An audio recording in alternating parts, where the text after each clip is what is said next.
All right, it's still Business Lens here on Rapid TV. And yes, we're still talking everything business, the economy, and finance. And I did mention that I had a special guest, on the show today. I will be talking about, a recent report by the IMF and, of course, the reactions that have followed it. Okay, and I'm talking about, a report that was put together by the Assistant Director in the IMF's African Department, AXO, and IMF President Representative in Nigeria, Christian Ebeke, looking at the kind of reforms that have happened in Nigeria and the offshoots of those reforms. Okay, we also had a response from the presidency. We'll touch on that as well. But my special guest today on the show is Dr. Mahmud. He was the former Director for Monetary Policy and, of course, Trade and Exchange for the CBN, that's Central Bank of Nigeria. Good to have you on the show, sir. Welcome. Good morning. Good to have you too. Okay, so I do not know if you have seen this particular report by the IMF, just detailing one of the things the IMF has done continuously is talk about these reforms that we're undertaking, by the current administration, and talk about how these reforms, they're good reforms. They're reforms that a lot of people have promised to undertake in the past, and now it is being done. They're good. They should have been done. But there are also some sorts of, recurring issues alongside this. And the IMF is talking about how the government needs to prioritize three main places, talking about lifting people out of poverty, food insecurity, and things like that. They should focus more on that, and also should be a bit more diligent with their expenditure. What do you think about that report? Did you see it? Yes, I've read the report. I've also, watched the backlash, particularly from the government side, which is expected. I mean, you were on that side. Yes, I think the report is quite complimentary and very objective. It identifies the, positives of government, the bold reforms that have been long overdue that the government took. They've also, lined out some of the benefits of that, the results, the outcome.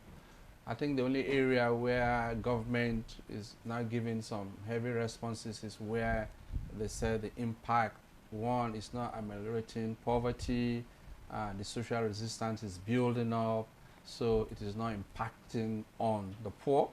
And cash transfers should be introduced and other security measures to be introduced. I don't think the government should lament too much on that. It's something that is expected. This is still the recouping period of those policy reforms. Normally it takes some few years. It's a structural reform that is not something that you can, monetary policy or fiscal measures on yearly basis can adjust. So hopefully there's also this argument about the level of telling people to be patient when they're seeing what the other side is doing. But those are political issues that government should use the appropriate channels to manage. I think what the IMF report, the good side of that report or that assessment was the fact that on the macro side, we see output growth improving and expected to improve further in 2026. We see the financial system stability also, enhancing stability in other indicators in the financial sector, including exchange rate is stabilizing over a range, so businesses can predict, investors can commit. That there's some level of certainty. Yes, that exchange rate signal or stability has also brought in a lot of inflows, both foreign portfolio and foreign direct investment, even in the hydrocarbon sector. We also see that also having huge accretion to external reserve, which is enabling central bank to do what it's doing. The downside of that is the fact that there's significant tightening coming from the central bank side to moderate inflation, even though some part of those inflation are coming from excess liquidity and structural issues, which monetary policy has a lag period to respond to. Yes. The FX intervention by the central bank is also a sign that the market still has some rigidities that needs to play out, so that because central bank naturally is not supposed to be a major player in that market, but we saw last year maybe over $1 billion was injected into that market to stabilize. So there are still issues there. The inflows actually started draining at the end of last year because of this Trump issues Yeah. and trade tariffs and all that, and the tightening condition, even in the global economy. So, but we see that already moderating. We saw the sovereign rating, giving us an Yes. upgrade in Nigeria. That also enables, one, cost of borrowing to reduce, particularly commercial borrowing and all these euro bonds. We actually issued euro bonds last year. But we also see excessive investments in, or demand for government securities, treasury bills. I think the last treasury bill, which was yesterday, was going as low as 16%. Yes. You saw MPR is still around 27. But let's talk about the CBN tightening for a minute, right? Mm-hmm. Because one of the things that people have complained about is you cannot continue tightening when when economic activities, you say they're picking up, but the people are not feeling it, right? And you have industries that are complaining, the manufacturing sector complains regularly about this tightening. Do you think that the tightening should continue? There are limitations to the potency of monetary policy tools. Monetary policy tools are largely short-term. They also have their lag period. We also need to digest the components of the inflation that is monetary induced and the one that is structural induced. The central bank tightening can only impact on that monetary induced side. Exactly. But there's also, and that's why there's this emphasis on coordination between fiscal and cooperation between fiscal and monetary authorities. While central bank is tightening, the fiscal is injecting heavily. So you see. But has that been happening? It's happening. The fiscal is borrowing. They are spending. What they're spending, but what are they spending on? Yes, that's another chapter. And that's what the IMF also said. They're spending, because what we see is excess liquidity within the system, and that is also particularly also excess liquidity outside of the banking Outside of the banks, exactly. Huge, I was going to huge. mention that. And that is impacting on FX. But the one within the system, we're seeing them on treasury bills, homo bills. You see that heavy injection by banks going into that. So even though we're tightening, the banks are still jumping at homo bills. Where is that liquidity coming from? There are no investment channels in terms for the banks. Productivity is very, very low, particularly in the agriculture and manufacturing. And that's where this funding is supposed to go to improve output growth, employment, and all that productivity. Yes. So we see that idle funds, playing its expected negative impact. We also see government not spending too much on the capex, on the capital infrastructure. Yes. Some maybe securities and some maybe some preliminary, project, submission that needs to be done and all that.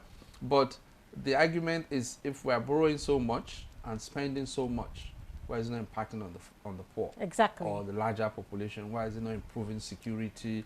The IMF is emphasizing that this cash transfer should be improved, but also need to be concerned about the transparency and effectiveness. Exactly, because that. I was going to ask, do cash transfers work? We have seen them done in Nigeria in the past, and it's never really lifted people out of poverty. What we have seen over time is more people getting into poverty. I mean, if you look at the World Bank report, we have over 100 million people in poverty in Nigeria.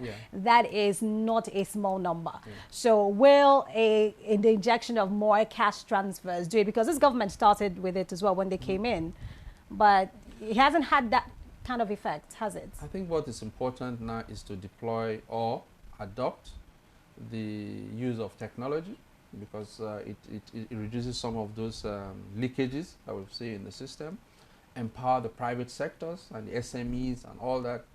Cash transfer is good where it's very efficient, but if you cannot do that efficiently, why not empower the SMEs, the nano, the small businesses, the retailers and market women, and all that, those kind of empowerment in terms of providing inputs for them, not necessarily giving them cash, giving them also security to enable them and the enabling environment to do their small petty trade.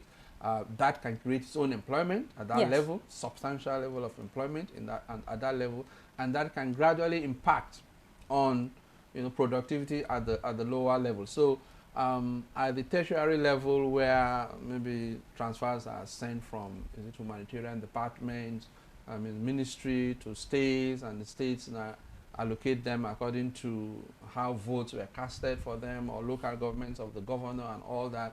And invariably, even those people don't even have access to it, because they are groups. You give to a cooperative, and then that distributes among the family and all that. And we see a lot of leakages there. So we know those inefficiencies.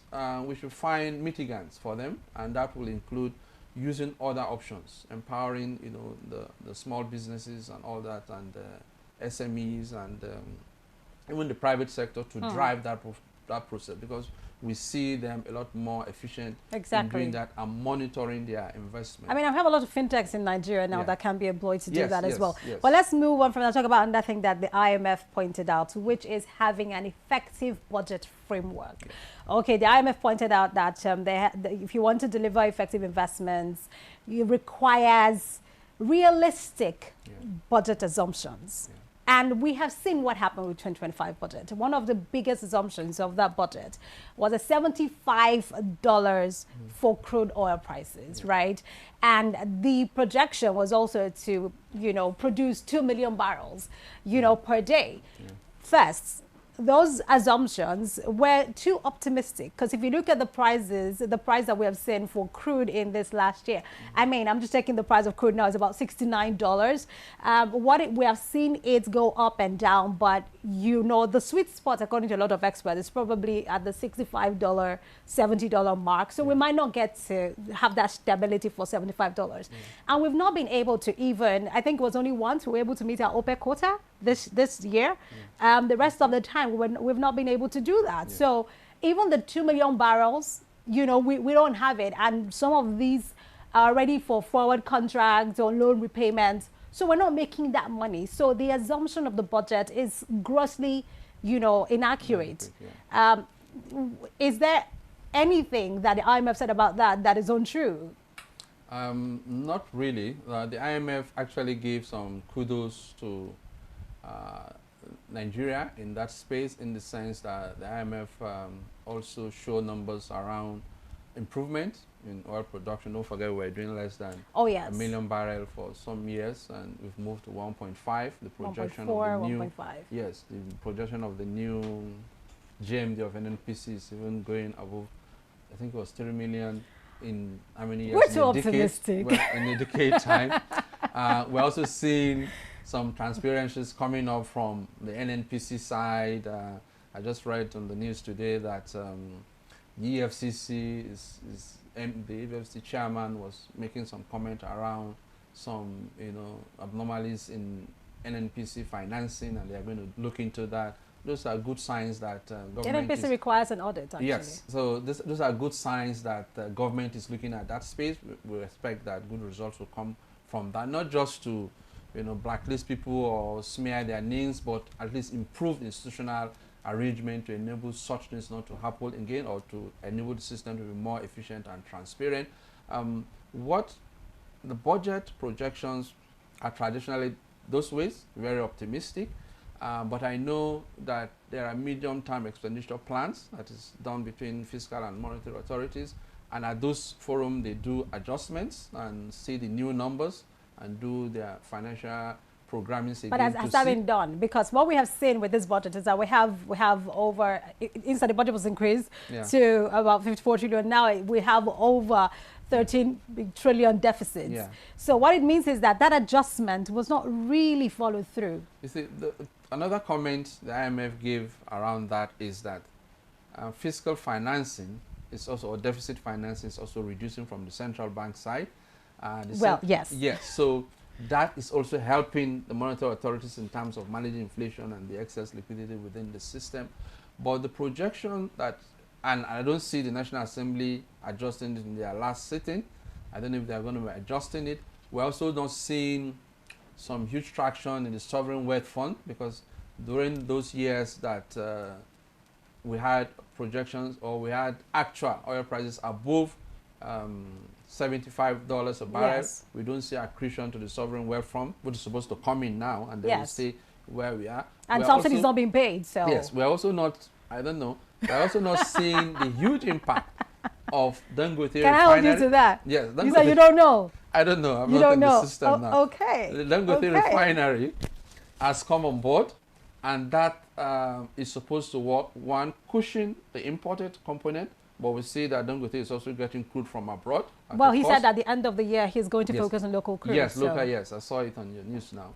So we also see, we expected that one to help the central bank substantially, because I used to know that a larger portion of the demand for FX, more than 30% were coming from oil imports, and it was subsidized at that time. So we see that crowding out a lot of private sector demand for FX, for investment, for manufacturing. So having Dangote, closing that space, doing local production, even if he imports the crude, but is able to produce local and is paid in. And I remember there was a time negotiation in terms of paying in naira. Yes, and the all naira that. for crude deal. So we expect that to cushion the outflows and then help central bank, both Nigerian external reserve and our balance of payment, which we're already seeing improving, largely because we have less import.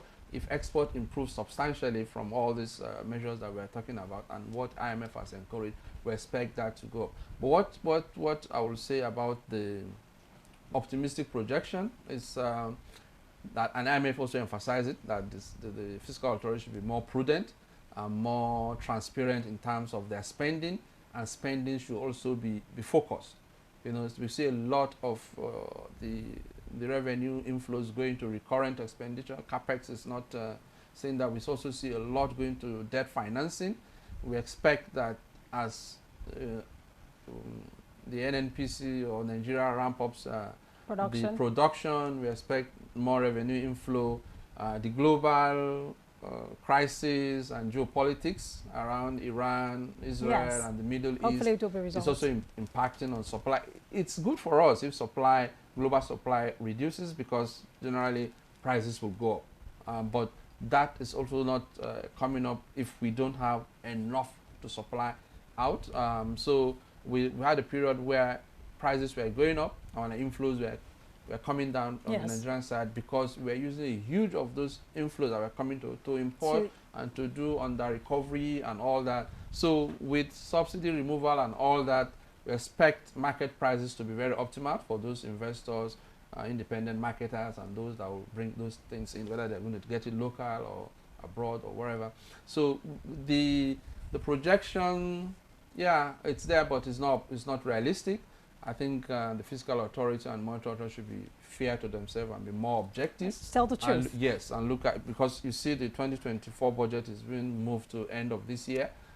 Those are signs that government is not able to spend effectively, and they're trying to move, even though it's good in some way, but it's showing some. I mean, it's not good if we're running like 3 different or 2 concurrent budgets at the same time.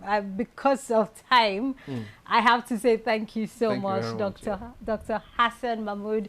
He is the immediate former Director for Monetary Policy and Trade and Exchange for the Central Bank of Nigeria.